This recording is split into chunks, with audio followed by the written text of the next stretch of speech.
भीमसेन बोले मेरे तो वैसे ही बदनामी करते लोग, बोलते हैं घर में भोजन बनता है तो आधे में खानदान आधे में भीमसेन। कोई बात नहीं, मुझे तो यही वर देते हो कि खाते पीते सोते हंसते नाचते गाते तुम्हें कभी भूलूं नहीं। दिया। श्रीमान अर्जुन आप बोले मेरी तो एक ही प्रसिद्ध मांग है, शिष्यस्ते हम साधिमाम ताम प्रपन्नम, आप मेरे गुरु जी मैं आपका चेला। क्या मांगना है? नकुल सहदेव से कहा तुम भी कुछ कहो। केशव तीनों भाइयों की सेवा मिलती रहे और बार बार आपका दर्शन मिलता रहे, और क्या मांगे हम?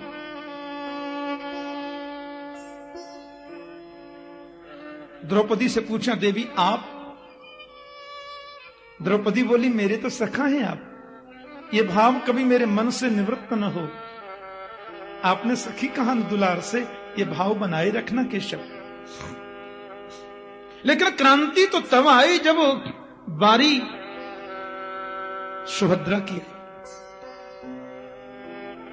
गोविंद ने सुभद्रा की ओर देखा, तुम भी कुछ कहो बहन। प्रभु की बहन है, जो मांगोगी सो देंगे। ब्रह्मा और शिव का पद भी मांगोगी तो निसंकोच भाव से दूंगा। त्रिलोकी का ऐश्वर्य भी चाहिए तो आज जरूर दूंगा, भुआ ने भगवान का है मुझे। द्रौपदी को लगा खास बहन है, पता नहीं क्या मांगे। माता कुंती को लगा मेरी छोटी बहू कोई संसार की वस्तु न मांग ले। वैसे जानते तो सभी हैं कि गोविंद की बहन है, यह गलती हो नहीं सकती। मांगो। सुभद्रा के सिर पे हाथ रख दिया, जो मांगेगी सो देंगे। सुभद्रा ने अपनी साड़ी का पल्लू ऐसे कर दिया, जो मांगूंगी दोगे, मांगना। कृष्ण त्वदीय पद पंकज पंजरान्ते अद्यैव मे विशतु मानस राजहंस। कृष्ण त्वदीय पद पंकज पंजरान्ते अद्यैव मे विशतु मानस राजहंस। प्राण प्रयाण समये कफवात पित्तै कंठावरोधन विधौ स्मरणं कुतस्ते। बस यही वर दे दो गोविंद, मेरा मन रूपी राजहंस आप ही आज ही आपके चरणों में लग जाए। मेरा मन आपके चरणों के अलावा कहीं जावे ही नहीं। क्या कहा? मेरे चरणों की भक्ति ना समझ है। लोगों को जब दिखना बंद हो जाता है, कानों से सुनना बंद हो जाता है, हाथ से माला छूट छूट के गिरने लग जाती है, कमर 3 जगह से टेढ़ी हो जाती है, 32 दांत निकल के बाहर आ जाते हैं, तब लोग मेरी भक्ति करने चलते हैं। तो अभी से इस अवस्था में इस अवस्था में मेरे चरणों की भक्ति मांगती है। बोली प्राण प्रयाण समय कफवात पित्तै। क्योंकि प्राणों के प्रयाण का समय जब आता है गोविंद, कपिल जी कहते हैं कंठे घुर घुरायते। सांख्य में भगवान कपिल उपदेश करते हैं, प्राण प्रयाण समय, प्राणों के प्रयाण का समय जब आता है तो कंठ अवरुद्ध हो जाता है। कंठावरोधन विधौ स्मरणं कुतस्ते। बचपन से अभ्यास न रहा, मन बचपन से तुम्हारे चरणों में न लगा तो बुढ़ापे में क्या खाक लगेगा। इसलिए अद्यैव में विशतु मानस राजहंस, आज ही लग जावे, ऐसा आशीर्वाद दे दो। मृत्यु के समय तुम याद आओगे, इसकी गारंटी क्या है? क्योंकि जन्म जन्म मुनि यतन कराही, राम कहिया बत नाही। अंतिम समय तुम्हारी याद आती नहीं गोविंद, भूल जाता है जीव तुम्हें। पता क्या हुआ? सुभद्रा ने जब ये मांगा तो गोविंद उठकर के आए और दौड़कर सुभद्रा को गले से लगा लिया और प्रेम के आंसुओं से सिर को भिगोते हुए पांडवों की ओर देखते हुए सीना तान करके बोले, मेरी बहन है। संसार की वस्तुओं को प्राथमिकता कैसे दे सकती है? मेरा बहुत आशीर्वाद। संसार की वस्तु तो किसी ने मांगी नहीं। किसी ने प्रेम मांगा तो किसी ने भक्ति मांगी, तो किसी ने भजन की शक्ति मांगी, किसी ने सन्मति मांगी, किसी ने भजन और ज्यादा बढ़े मांगा, किसी ने याद बनी रहे मांगा। कुंती बोली, मैं क्या बोलूं केशव? प्रभु ने कहा, कुछ भी बोलो। बुआ, तुम्हें बोलने में देरी होगी पर मैं देने में विलंब नहीं करूंगा, तू बोल तो सही। माता कुंती ने बस हाथ पसार दिया, बोले देना है तो मुझे सिर्फ एक ही वर दे दो केशव, कि विपदः सन्तु न शश्वत तत्र तत्र जगद्गुरो भवतो दर्शनम यत्स्यात् अपुनर्भव दर्शन। कुंती बोली, मेरे जीवन में विपत्ति पर विपत्ति आती रहे, दुख पर दुख आता रहे और मुझे कुछ नहीं चाहिए।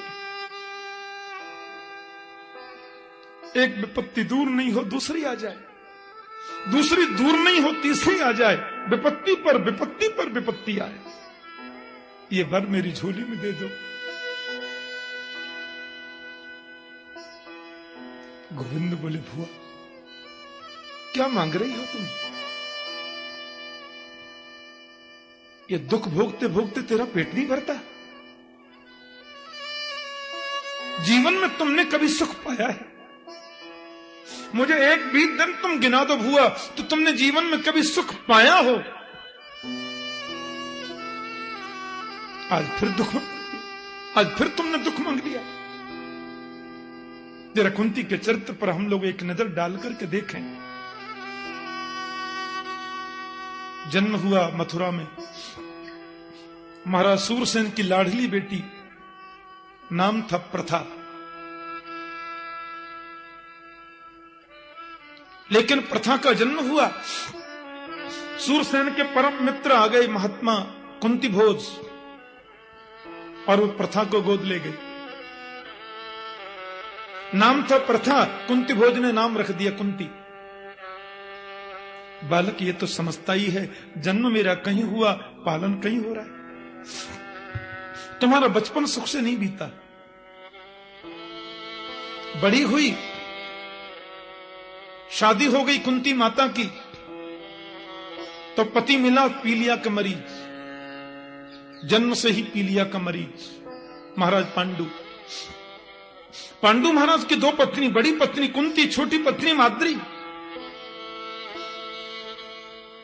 बचपन सुख में बीता नहीं, पति मिला तो पीलिया का मरीज।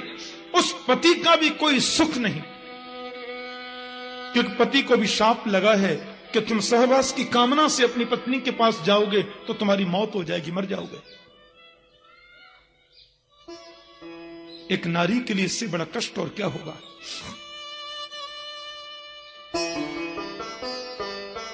ये तो भला हो बुआ, संत दुर्वासा का जो बचपन में तुम्हें मंत्र देकर गए, उस सदगुरु की कृपा हुई जो तुमने उनकी सेवा की, और वो बोल गए बेटी ये मंत्र रखो, जिस देव को चाहोगी वो आएगा। उस मंत्र की कृपा से 3 आपके, 2 माद्री के 5 पांडव हुए। तो हुआ पति भी तुम्हें मिला तो पीलिया का मरीज, उस पति का भी कोई सुख नहीं, और भर जवानी में उस पति की मौत हो गई। एक दिन वो अपने मन को काबू में न रख सके, महाराज पांडु माद्री की ओर आकृष्ट होकर के चले और माद्री का स्पर्श करते काम भावना से तुरंत मर गए। माद्री ने सोचा मेरी वजह से पति के, वो पति के संग सती हो गई, अपने दोनों बेटे कुंती को दे गई। पति भी मिला पी लिया, मरी, उस पति का भी सुख नहीं, उस पति की भी भर जवानी में मौत हो गई। एक भारत की विषम परिस्थितियों में पलने वाली विधवा नारी ऐसी परिस्थिति में अपने 5 पुत्रों का पालन कैसे कर सकती है, जिसके 5 पुत्रों को मारने के लिए गांधारी के 100 बेटा 24 घंटे तैयारी में रहते, सिवाय इसके कोई काम नहीं कि पांडवों को कैसे मारा जाए। कभी तेरे पुत्रों को जहर देके मारना चाहा, कभी लाक्षा भवन में जला करके मारने का षड्यंत्र किया, कभी भरी सभा में तेरी पुत्र वधू को अपमानित करने का प्रयास किया, निर्वस्त्र करके उसको अपमानित किया। 12 वर्ष का वनवास, 1 वर्ष का अज्ञातवास, उसमें भी हर तीसरे दिन कोई न कोई नाटक करने पहुंच जाते कौरव। पर हुआ तेरा आशीर्वाद, तेरे पुत्रों ने कभी धर्म को नहीं छोड़ा, धर्म के विपरीत कभी नहीं चले। उसका परिणाम क्या हुआ जानते हो? 13 वर्ष का वनवास भोगने के बाद पांडवों को विजयश्री मिली, युद्ध में कौरव मारे गए, ये तकलीफ ही थी। और आज तेरे बेटा युधिष्ठिर महाराज भारत के सम्राट बने, तुम राजमाता कहलाने की अधिकारिणी बनी, जीवन में तुमने कभी सुख पाया नहीं, और आज भरी सभा में तुमने मुझे भगवान कहा और मैंने तुमसे मांगने के लिए कहा, तो आज झोली पसार के तुमने फिर दुख मांग लिया। ये दुख भोगते भोगते तेरा पेट नहीं भरता। माता कुंती ने बहुत सुंदर बात कही, गोविंद, जिस दुख में तुम्हारी याद आती है वो दुख नहीं, सबसे बड़ा सुख है। क्योंकि विपदो नैव विपदः संपदो नैव संपदा, विपद विस्मरणं विष्णु संपत नारायण स्मृति। वास्तव में तो विपत्ति को विपत्ति नहीं कहते, संपत्ति को संपत्ति भी नहीं कहते।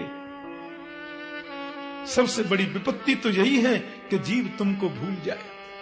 विपद विस्मरणम विष्णु संपत नारायण स्मृति। हनुमान जी ने कहा सुंदरकांड में कि कह हनुमंत विपत्ति प्रभु सोई,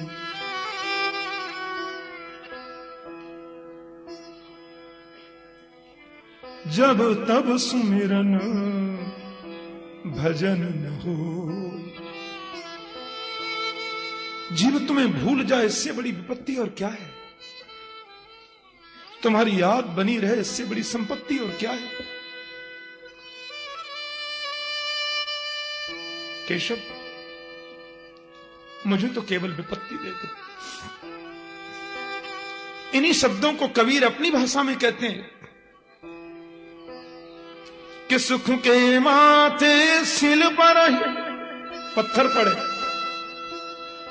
सुख के माथे सिल पर जो हरि हृदय से जाए,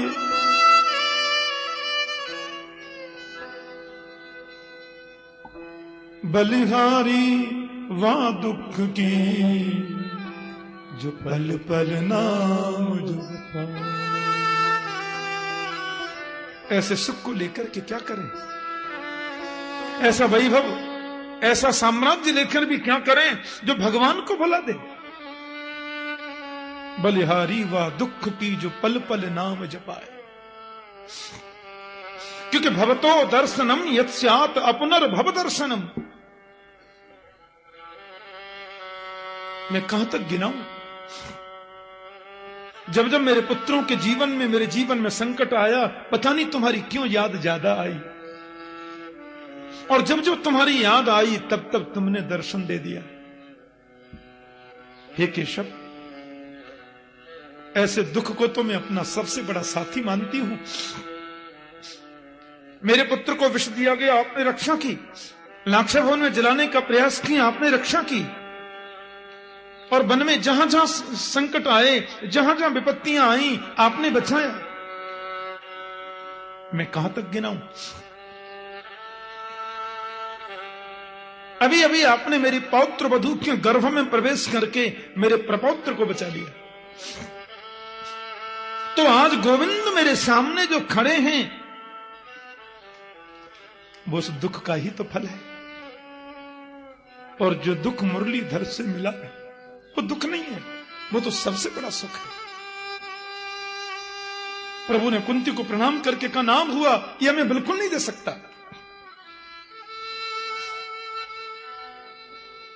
बांके बिहारी जी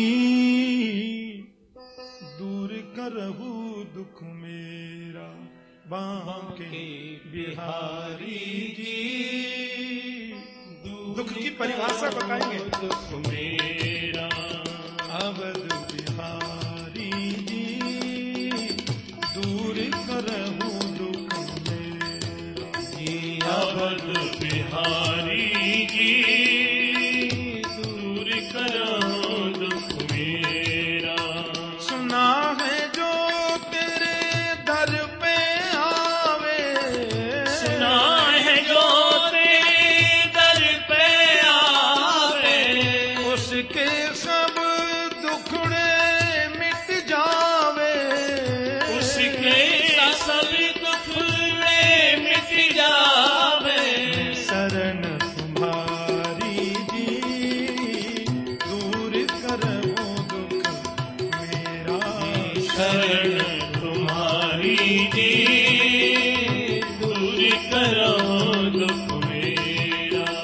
बांके बिहारी जी दूर करो दुख मेरा, ये बांके बिहारी जी दूर करो दुख मेरा। जन्म जन्म का मैं हूँ भटका, जन्म जन्म का मैं हूँ भटका, बेड़ा आज भंवर में अटका, बेड़ा आज भंवर में अटका। पार करो बनवारी जी दूर करो दुख मेरा, आओ बारी जी दूर करो दुख मेरा। मेरे बांके बिहारी जी दूर करो दुख मेरा, बांके बिहारी जी दूर करो दुख मेरा।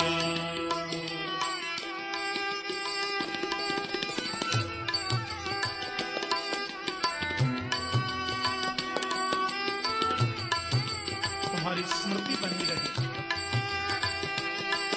तुम्हारा विस्मरण ही सबसे बड़ा दुख है, और विस्मरण रूपी दुख को तुम ही दूर कर सकते हो, कौन करेगा?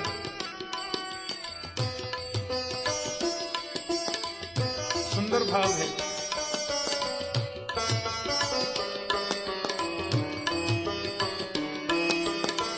सबरी अहिल्या गणिका नारी, सबरी अहिल्या गणिका नारी, सब ही तुमने पार उतारी, सब ही तुमने पार उतारी। अब हमरी बारी जी दूर करो दुख मेरा, हमरे बारी जी दूर करो दुख मेरा। मेरे बांके बिहारी जी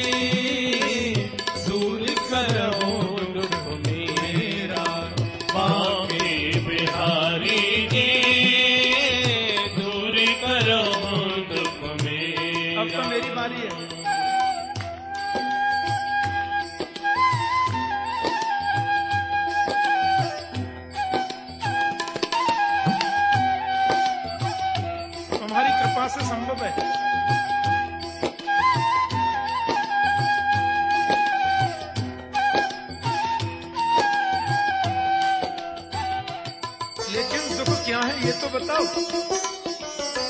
वैभव चाहिए, संपत्ति चाहिए, बोले नहीं ये कोई दुख नहीं है। सबसे बड़ा दुख ही है कि मैं तुम्हें भूल गया हूं।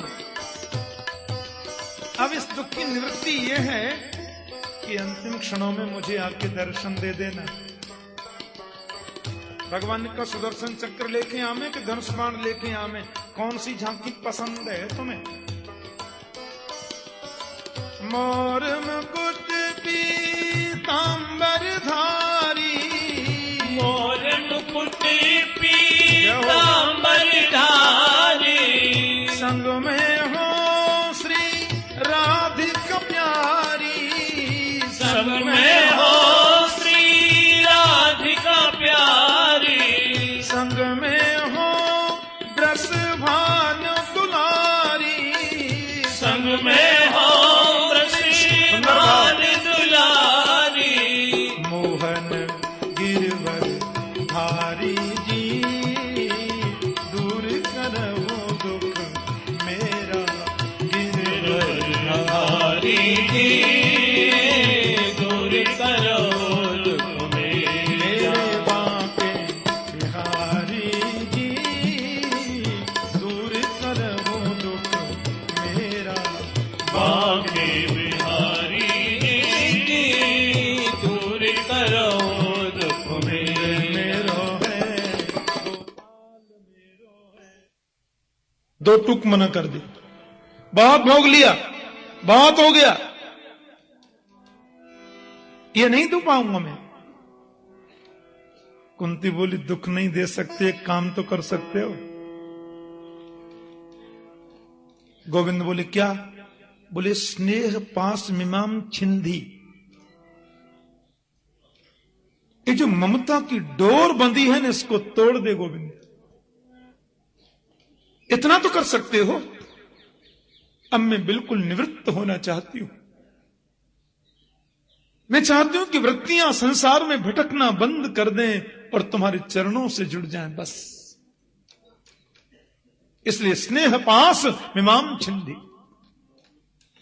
गोविंद बोले वो तो पहले ही टूटी हुई है, उसको मैं क्या तोड़ू? माता कुंती तो महानात्मा है। प्रभु ने भक्ति का वचन दिया, उत्तरोत्तर तुम्हारी भक्ति बढ़े, और जहां भक्ति जाती है वहां गोविंद तो ऑटोमेटिक जाते। लेकिन कुंती माता को प्रभु समझा करके भोजन आदि से निवृत्त होकर के रात्रि में गोविंद ने देखा कि युधिष्ठिर के कमरे में रोशनी आ रही है। क्या बात है? अच्छा, कृष्ण गोविंद जो हैं वो युधिष्ठिर जी को पिता तुल्य आदर देते हैं। वो हैं भुआ के बेटा, बड़े भाई, लेकिन गोविंद उनको पितृतुल्य आदर देते हैं। युधिष्ठिर जी को बहुत सम्मान देते हैं।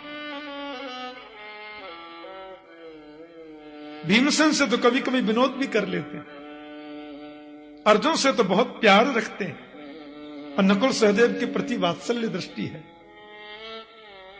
लेकिन युधिष्ठिर को तो प्रभु प्रणाम करते हैं। गोविंद आ गए रात के समय युधिष्ठिर के कक्ष में। दादाजी क्या बात है? महाराज, युधिष्ठिर जी आंख बंद करके बैठे और आंखों से आंसू झर रहे हैं। क्यों रो रहे हैं आप? गोविंद में बहुत बड़ा पापी हूं। अरे क्या करना है इस पृथ्वी के टुकड़े का? मेरी इस लोकेशना ने कितना बड़ा अन्याय कर दिया, तुम्हें मालूम है कन्हैया? राज्य पद की इच्छा ने कितना बड़ा अनर्थ कर दिया। लाखों स्त्रियां विधवा हो गईं, हजारों बच्चे अनाथ हो गए, कितने वीर मारे गए बेमौत। ये मेरी वजह से हुआ, क्योंकि मेरे मन में यह इच्छा थी कि मैं भारत का सम्राट बन जाऊं, मैं भारत का राजा बन जाऊं, हस्तिनापुर का अधिकार मुझे मिले। क्या करना इस टुकड़े का?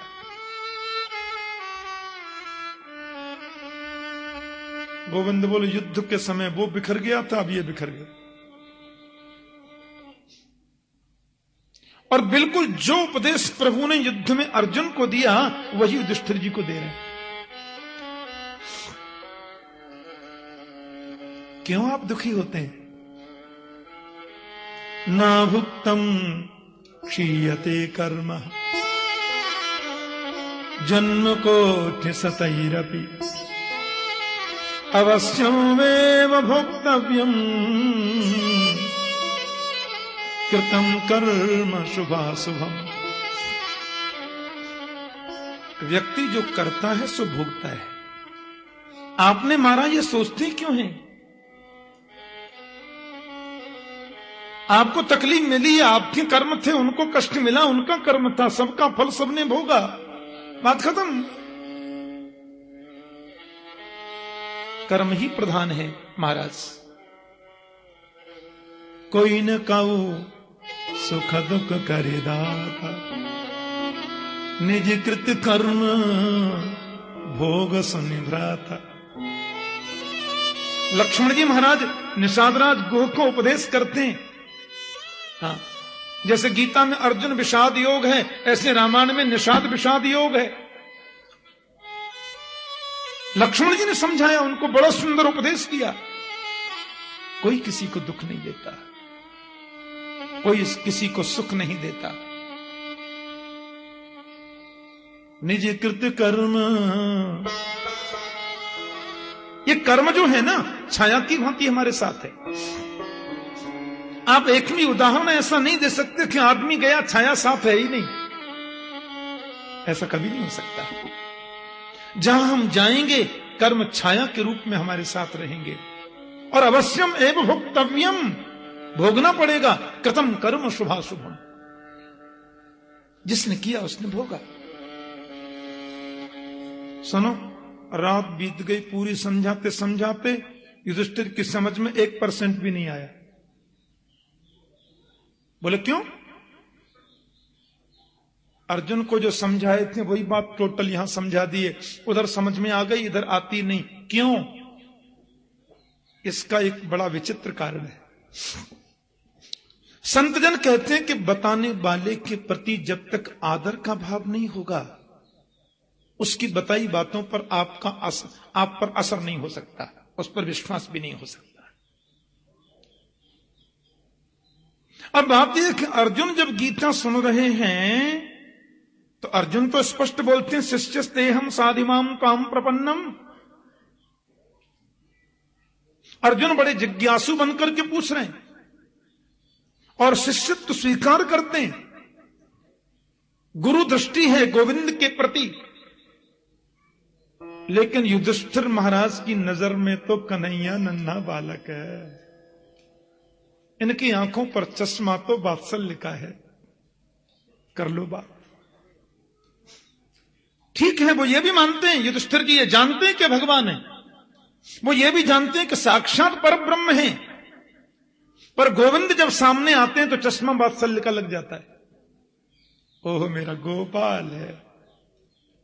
तभी तो जब भगवान द्वारिका जाने लगे, कथा आएगी आगे, तो युधिष्ठिर जी ने अर्जुन से कहा तुम इनके साथ में जाओ। जब भगवान विजय दिलाकर जा रहे थे भीष्म पितामह के उपदेश के बाद, बोले अर्जुन तुम इनके साथ में जाओ। अर्जुन बोले क्यों? इनका सेनापति है, सेना भी है, मैं ही साथ क्यों जाऊं?